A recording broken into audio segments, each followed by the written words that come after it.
Good morning. This is the Blaine's World webcast that can be found each week on Facebook, YouTube, and LinkedIn. You can also listen in on Spotify or Apple Podcasts, and you get more information about the show and past shows at my website, which is behind me, blainesworld.net. I'm your host, Blaine Greenfield. I'm here in my Zoom studio in Fairview, North Carolina. Each week, we focus on positive news and information about people and organizations in both Western North Carolina and throughout the nation. And to that end, it's my pleasure to introduce Ramin Gillett, a local author, for being my guest today. Feel free to wave to all your fans and friends who are watching. Ramin, you got it. That's Ramin. Ramin, the son of an Iranian-Iraqi mother and American father, grew up in Cameroon, West Africa. As an adult, he spent time in the United States, Tanzania, Rwanda, Botswana, South Korea, and Brazil. After studying sustainability at the University of Florida, he worked as a fundraiser for climate science research. He now lives in Asheville, not far from where his grandfather was born, and dedicates time to writing and community organizing. And so let me ask you that first question, Ramin. So as a kid, you grew up in some different places, I guess. Did you always know you wanted to be an author? Yeah, I grew up in Cameroon, which Right. is in West Africa. Yeah, and no, I didn't really know that. I just knew that I was good at writing. I remember teachers would always, not all teachers, but one teacher in particular, he he was always very interested in my writing in particular. And so I think that got me interested in writing. Like I felt like I'm not bad at it. And I did try writing stories when I was a kid, but I never really took it seriously until um, I think after my 20s, I began to really think about it more and more. And like this itch, it just felt like this itch, and I couldn't get rid of it. Like I have to write, I have to write. And I just wrote, and a lot of it was junk. By the way, that one teacher, is he still around? Yeah.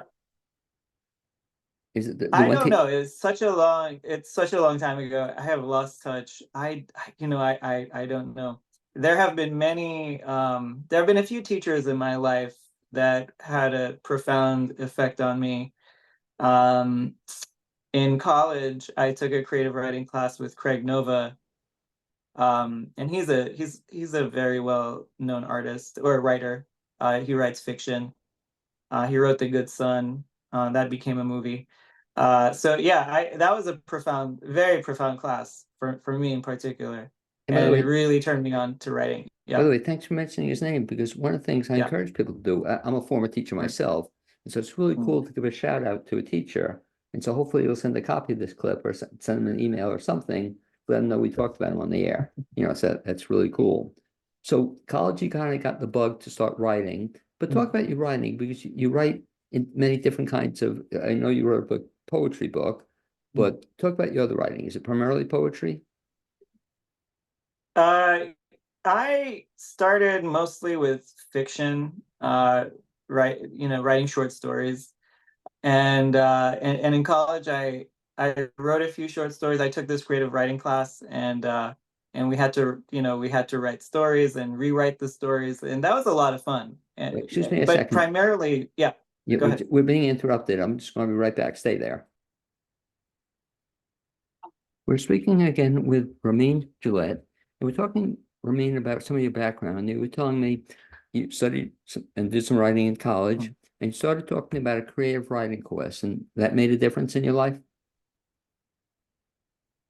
The course I took in college was very profound for me because it was, for the first time, it felt like I was speaking, or I could speak in a language about writing with someone that really understood it and could really break it down for me.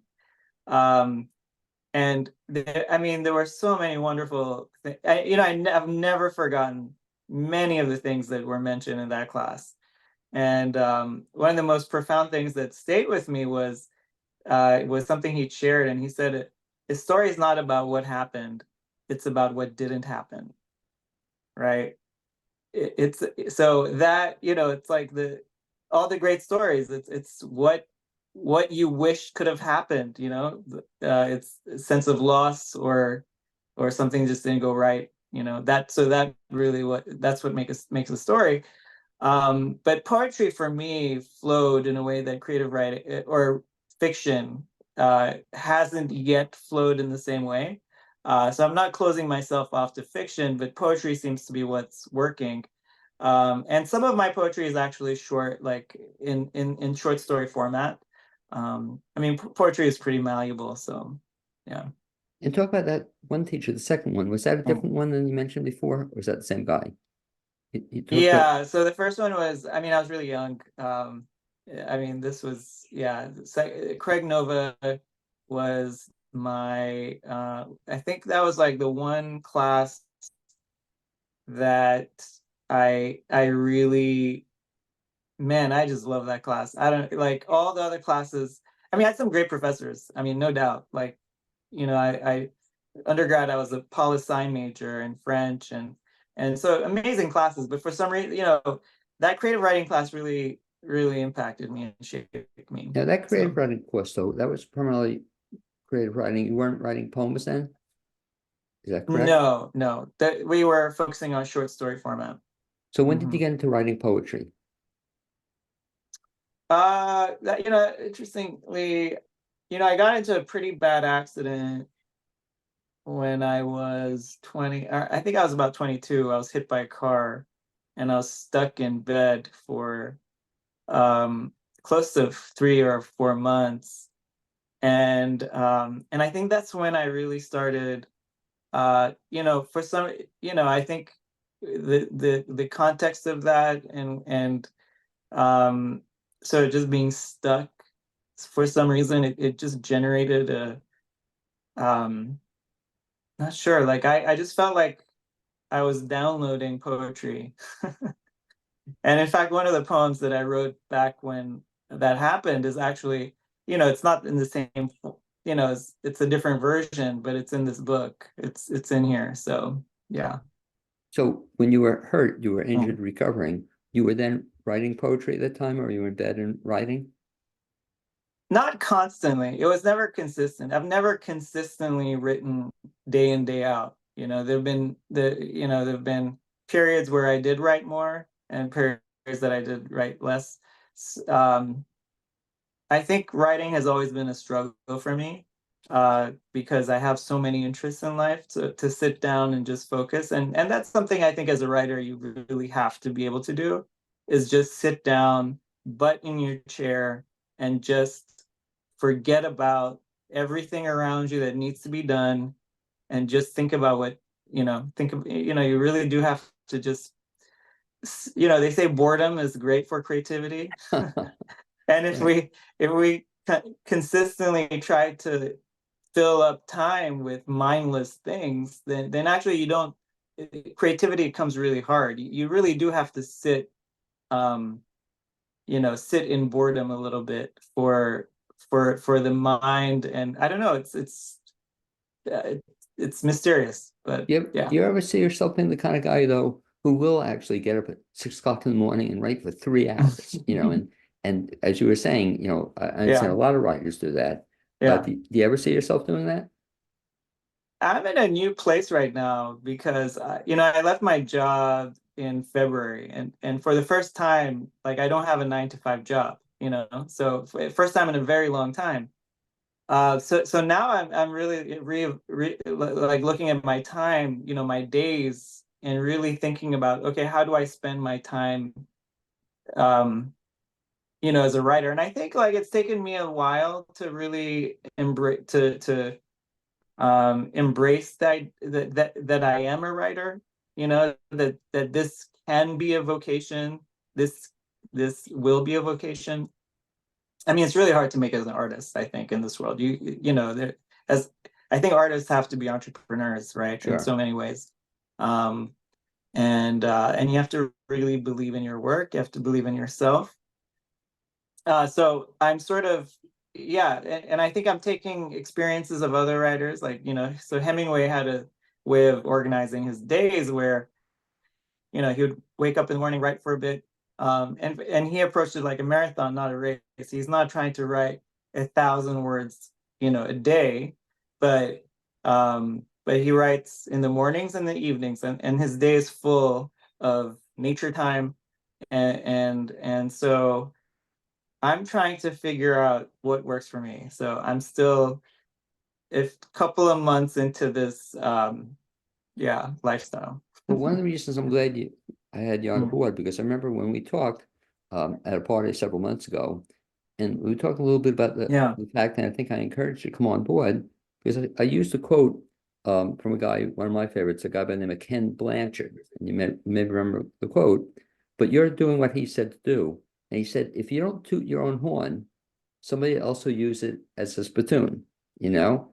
And so your point was I think a really spot on point, is that yeah, it's not easy for writers, artists to make a living out of it, but you have to work it, like you said, Hemingway, and you have to then Mm. tell other people about it, because if you don't tell other people about it and be on a webcast or whatnot, nobody Mm. else is going to do it for you. So Yeah. talk from then February on, and you hold it Mm. up again. So you did eventually come out with your first book or a collection of poems. And if you hold it up again, I love the cover. Let me just see, what's the title again? Us and It, Them.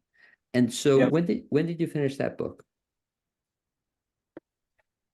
Man, I finished it over a year ago.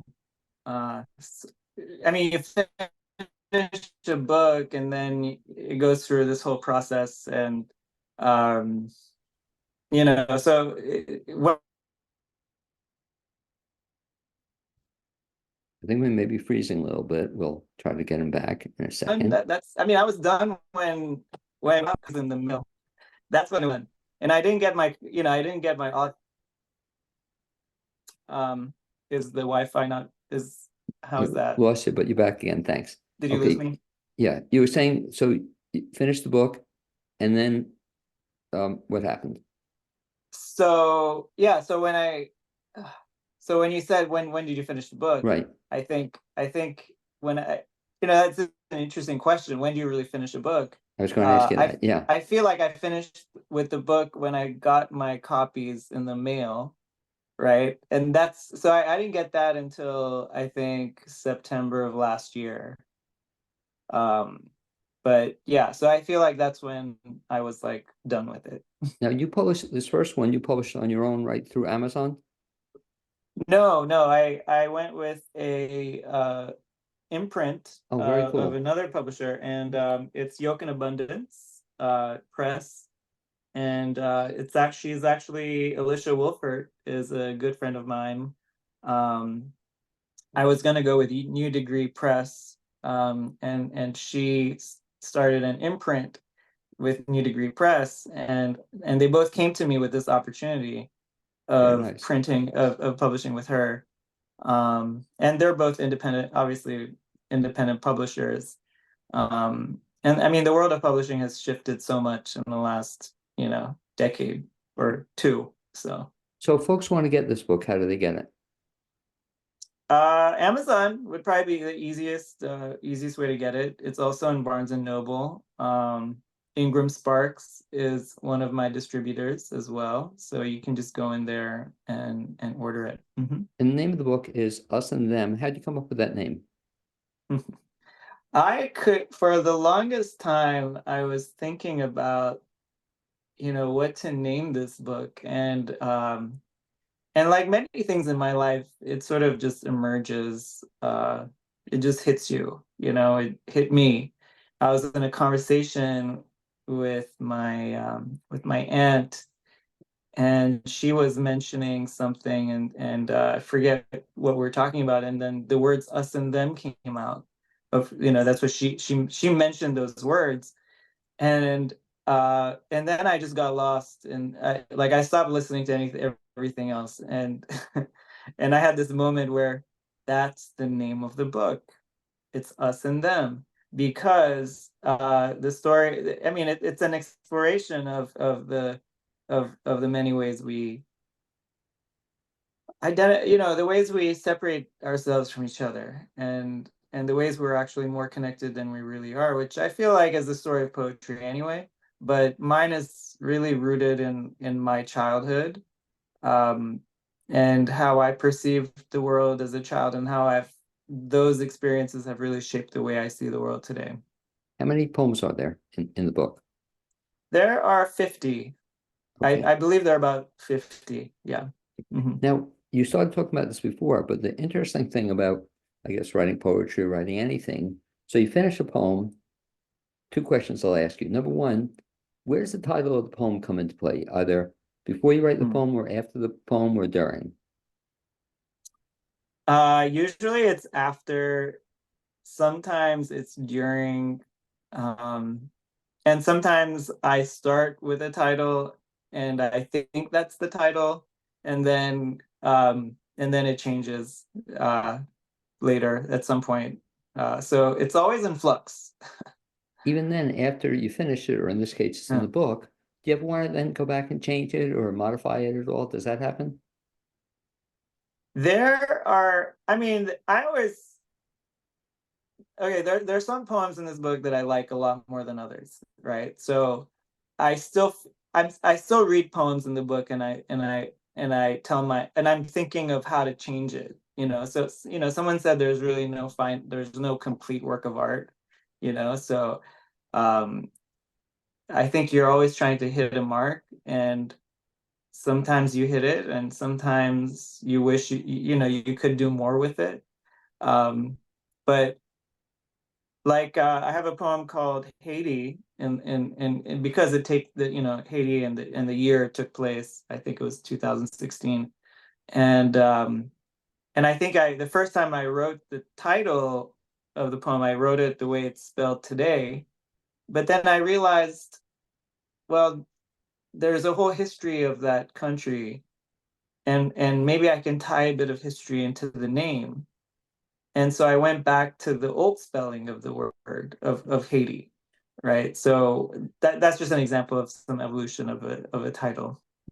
If I That can, I let me put you on the spot a little bit. You mentioned there are 50 poems. Yeah. I'm not going to ask you to read 50 poems, but what I will ask you to do, let's just choose kind of one at random, but choose one that you really like, as opposed to one you like somewhat. But do you have a poem you could share with us?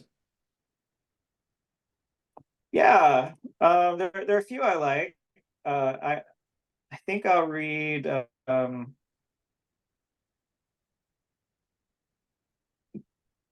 Phantasmagoria. Okay. That's one that I feel like maybe I've shared it with some people, like in other on social media. I might have shared that one. But Okay, go for it. yeah, I'm not sure if you remember it, but anyway, yeah. Should I read it? Please, do it. Okay. It's called Phantasmagoria. A friend of a friend you met at a pool party spends her days on a yacht off the coast of Italy. Your roommate from college test drives Lamborghinis in Denver, says his life is a vacation. You scroll past the world through the lens in your hands. Digital prototypes of yourself become an aspiration. The homeless boy you ran into at Hagia Sophia just got engaged. Your best friend from 30 years ago, single now, a dad you might never become. The affable waiter in San Juan who served you the $60 lukewarm Wagyu steak is an illegal immigrant, parents killed in Guatemala. An acquaintance who skis the Swiss Alps every January owns his own island, career unknown. Chantel from back home, Chantel you kissed, Chantel you promised tomorrow to, Chantel who took the morning after pill, Chantel the cashier, Chantel struggles to pay rent. Your neighbor next door who collects your mail whenever you travel is slowly dying of cancer. And the name of the title was what? Again, the name of that poem? Phantasmagoria. Okay, and Yeah, how'd you which come up? is I guess you were gonna ask what that. What? I guess you were gonna ask what that where I Right, got that word. right. I was looking for a word that encapsulated this idea of illusion, that things are not real. They're, so that word popped out. Honestly, I didn't know that word existed until I started looking for it. So Okay, and it is a word. yeah, it Okay, is a word. Yeah. Yeah, yeah. It's amazing that the number of words we just never hear, and they're in the dictionary. well, so if they read your book, will they find some other words they never heard before? There are some words that are, yeah, I think so, because I use a bit of, I'm, as you mentioned, my mom is Persian, and Iraqi. So she has her native language is Arabic, and she learned Persian, Iranian as a second language, and that's the language that I learned from her. And so there are some poems that I include some Persian words. So um, so those will be new, right, for a lot of folks. How many languages do you speak? Man, I speak English really well, but well, it's like I'm trying to speak English well. Um, I speak a lot. I mean, I've picked up languages over the years because of circumstances. So, I grew up in Cameroon, and so it's still very colonial style education. And so English and French are like the national languages, but they also have like hundreds, literally, like they have hundreds of other languages. I think they have over 230 languages, and these are not dialects, these are languages in that one country alone. But English and French are those are the languages of the colonials. And so that's what we learned, and I learned French as a second language. And funny enough, uh, the the Cameroon comes from the Portuguese word for shrimp, camarão. Anyway, so the Portuguese were the first ones there. Well, not the first ones. They were they were the first Europeans. Obviously, they're not the first ones, but they were the first Europeans that came through as they were trying to find new trade routes. Anyway, so I picked up Portuguese in Brazil many years later. Um, because I lived there for a couple of years, and I picked up Swahili in grad school. But I really can't, I don't keep up. And if you don't keep up with languages, you know, but I like to say if you toss me in France for a bit, maybe a couple of months, I might be able to, get by. The thing you mentioned was just amazing to me. You said that the one country has 250 some odd Hmm. languages. Languages. Is Yeah. each one is different than the other, or they're all sort of the same? They're quite different. Yeah. But they're all sort of, I believe they're all Bantu languages. So the I'm not by any means, I'm not the history. uh I know a little bit of a lot of different things, but um but a lot of the languages in Africa were rooted in the Bantu language, which is originates in Nigeria. So they have this origin similar, like this origin, but they are very distinct languages. Yeah. Now, you've written some 50 poems. Mhm. Altogether, do you know how many poems you've written aside from these 50? Have you ever I counted? mean, there are many poems that did not appear in this book, either because they didn't fit the narrative of the book, or I just didn't feel they were quite ready yet to be shared. And I keep writing more poetry as I go. So it's as I said in the book, in the intro, I have a pretty there's a beautiful graveyard of poetry that has died, that has just well, I wouldn't say, I'm trying to bring them back, right? So I've been writing a long time. So a lot of things that I wrote, I forgot about. And now sometimes I just go back and look at old stuff and try to bring it back Well, to life. the nice thing though, that'll be volume two, so we have this one, and then we do the second book. But let me ask you, go back to the book itself. Just hold it up again, if you would. I wanted to ask you something else about the book. If you hold it up, Sure. just show it the book. And I love the cover. What's the idea, and where'd you get the idea for the cover?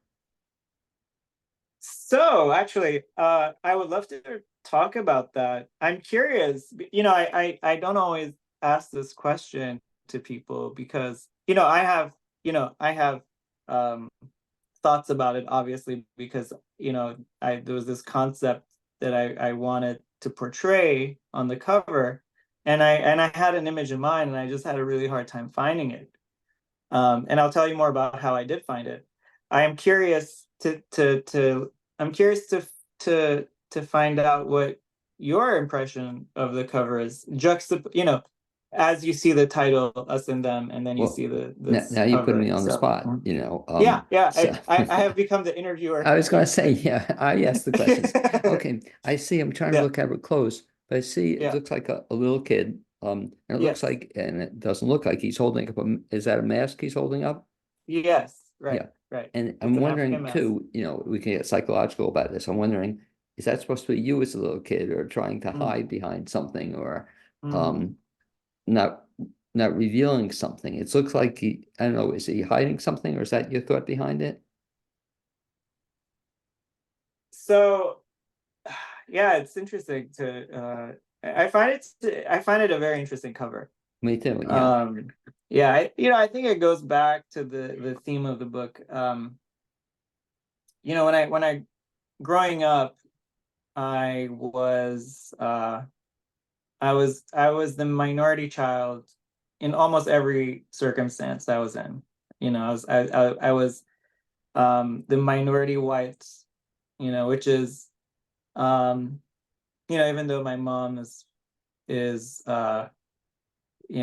not white, but in Africa, for the most part, depends where you are, but where I grew up, if you are, if you're not black, you're white, right? So it doesn't matter if you're Pakistani, if you're Chinese, you're white, right? So here I am, the son of an Iranian Iraqi mother and an American father, and I was pretty light as a child. My hair was actually pretty light. And so anyway, that said, I was always like the white child, American, and that was the assumption, even though that's where I was born. And when my parents are both teachers, and we would spend the summers in Baltimore visiting family. And when I would come to the States, I would just say something, and the kids would automatically start asking me where I was from. So I was never from the place that people assumed I was from, right? Not Baltimore. Yeah, right. Right. Definitely not from Baltimore. And in Africa, I was American. I was never Persian enough to be Persian. I've always been in this place of, I would say, like, I like to say that I am always the closest thing that someone can relate to.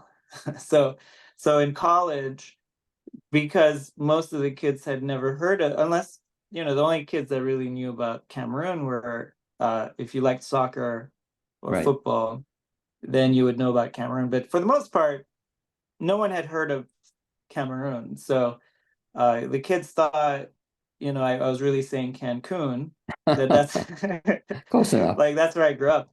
Uh, so as a child, I always understood, I came to realize that identity is not fixed, yes, and it's actually pretty fluid, because I realized I was never one thing, and I was not what people thought I was, and so there's this fluidity of identity, but there's also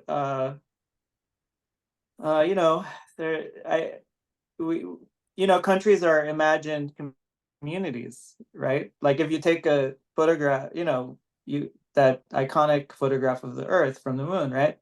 there are no countries, right? So countries themselves are imagined communities, and we hold on to these identities as though they define who we are. Um, and so I've been exploring that idea a lot in this book about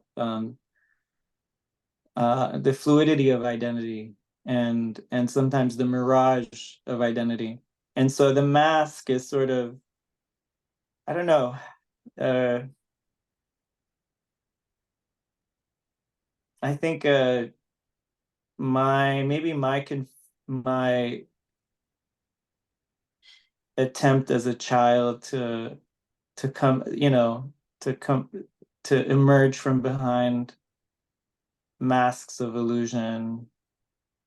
Um, Well, but let me yeah. ask you just in Mhm. terms of that mask of illusion. So is this something you shot cover yourself, or did you find this picture or this kid? Who is this kid? Do you know him? Yeah, I do. I do. His name is Nuri, and he is my good friend Bart Schul lives in Raleigh, and he's also a writer. And so I was on the phone one day with him, and I'd been basically been looking for an image of an ethnically ambiguous child behind a mask, an indigenous mask, but preferably an African indigenous mask or even a West African indigenous mask. But I couldn't find one. I looked through all the so I yeah through all the all these image search engines. And I realized, well, I had to create this. I had to actually create it, and I was like really thinking about, okay, I need to first of all find a willing participant. You know, who is that going to be? And anyway, so I was on a phone call with my friend Bart, and he said, well. I think I have an African mask lying around, and Nuri is pretty ethnically ambiguous. And so he basically with his iPhone, Nuri was very obliging. So he, so and so this came from an iPhone. Very cool. What we'll And do is get a copy of the show to them so they can tell that we made them stars, in Asheville. Everybody will know who they are or whoever's listening to this. Let me yeah. just shift gears a little bit. So we know a little bit about the Hmm. writing, your poetry, your first book. I know I met you at that party, and I know you're also into community organizing as well. And when you talk about being into community organizing, what exactly does that mean? Or what exactly are Hmm. you doing? Yeah, that's a good question. I think uh, I think I've always been interested um, in community and the importance of community. Community for me when I was writing this book was powerful. Um, Being with other writers in similar spaces and the support that I got, from that. And also growing up, one of the most beautiful gifts I think of as having grown up in in where I grew up was community was really strong, in a way that you don't really find it in the United States as strong. I mean, there are certainly pockets of communities in the United States where community is strong, right? Um, and Asheville, for me, there's a higher sense of community, right, in this town than I've experienced in other places in other small, similar towns in the United States. So being here and just loving this town and this city and where we live, and as imperfect as it is, I think there's so many things we could do better. Um, I think diversity is a struggle here, right? So it's um, we're increasingly marginalizing populations. History of urban renewal, right? quote unquote urban renewal, these words that we've used that actually decimated African American communities around the country. So while I'm here, I feel like we have a responsibility, right? We have a responsibility to make this town better, to be more inclusive, to make it such that it becomes easier, more livable for people, with that aren't as privileged as others. So yeah, I've been involved in some really cool community efforts around here in Asheville. The People's Place is something that you might have heard about. It was in the, I think Citizen Times wrote an article about it. Um, as a place that would actually promote Black artists and Black entrepreneurship, and also create inter interracial dialogue, right, on salient topics. I think one of the things that really inspires my poetry is this need for better understanding in the world, right? I think a lot of people look around and we say that we just see the world is falling apart, right? And as it's falling apart, we can't even talk about it in a way that's meaningful, right? And so there's a lot of fear.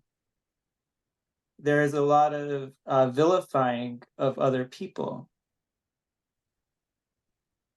By the And way, I think that, sorry, go ahead. no, I was just going to ask you, so you're talking about this, and yeah, we see too much of it, unfortunately, Right. so the Yeah. vilifying. What got you to Asheville in the first place? I meant to ask you that. How'd you wind up here? I went to college in North Carolina and in Greensboro, actually, and my Okay. roommate from college grew up here in Asheville. And so that was my first, John Michael Justice is his name. And that was my first experience of Asheville, visiting his family. And over the years, it's just kind of stayed with me. I've traveled a lot, lived in other countries, ended up in Florida, lived in Florida for 9 years. And then when the pandemic hit, I just knew that I think, and I think this happened to a lot of people. We finally got the kick in the butt to want to live a more meaningful life, right? Or do the things that we've always really wanted to do. So even though I'd come through Asheville over the years, I didn't really think of it as a possibility for home, but I did want to. It was like the summer. After things had shut down that year, the first year of the pandemic. I took a road trip up here, and I decided to explore some of my own family roots. As you said earlier, my grandfather was born around. He actually was born, or grew up in Blowing Rock, or very near Blowing Rock. So and actually some of my poetry explores that, because on my dad's side, like part of the family were Confederates, right? And my great grandfather actually volunteered to be a Confederate soldier. And here I am growing up in Africa, in Cameroon. So um so like, You've come a long way. families evolve, right? And so the roots of the family are interesting. And my grandfather, he's a good record keeper of the family history. And so while I was up here, I sort of it was maybe you would call it a pilgrimage of some sort. And so I found the old family church that there's really not much around there anymore. I basically had to get some rough coordinates from my grandfather, and I found one church in the vicinity of what he was describing. So I figured that must be the church. So I drove there one afternoon, and I went to the cemetery, and I saw all the the family names on the headstones and all of that. So anyway, Asheville's I find it to be a special place. I noticed that people here really something people look each other in the eye here. There's I think a stronger sense of curiosity that people do have. So I just felt, and the landscape is interestingly similar to the landscape I grew up as a child, and so I feel at home here.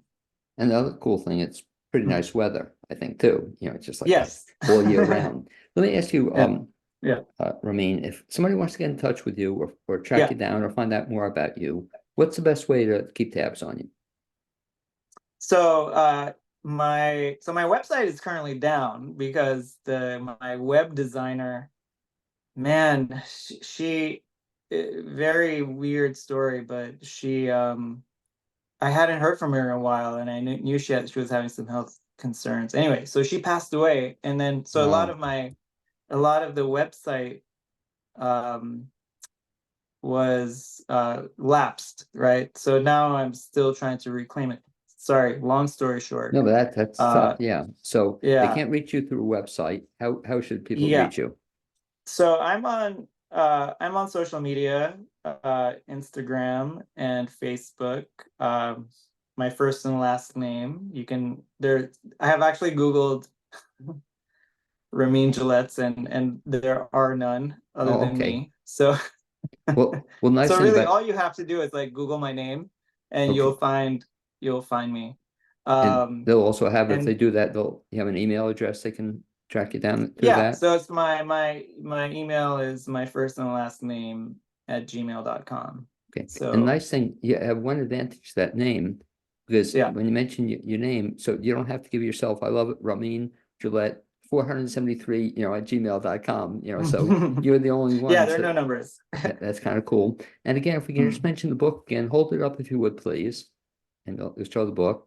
If anybody would want to get a hold of the book, us and them, and they can mention, as you mentioned, Amazon, Barnes and Noble, other places they can find that book. Is that correct?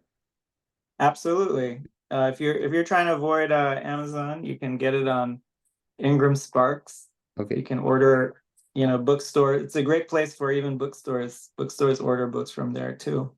cool. Anyway, I'd like to thank you, Ramin Gillett, for being my guest on this edition of the Blaze Thank you, World Web. Blaine. This is my first video podcast, Well, so you did good. I'm impressed. I also like thank Capitus Hetty, my producer. Hopefully, mm. sometime sooner rather than later, we'll bump into each other again, Ramin. Yeah, I We look will. forward to it. Let's do coffee sometime. Okay, sounds good. Thanks, Ramin.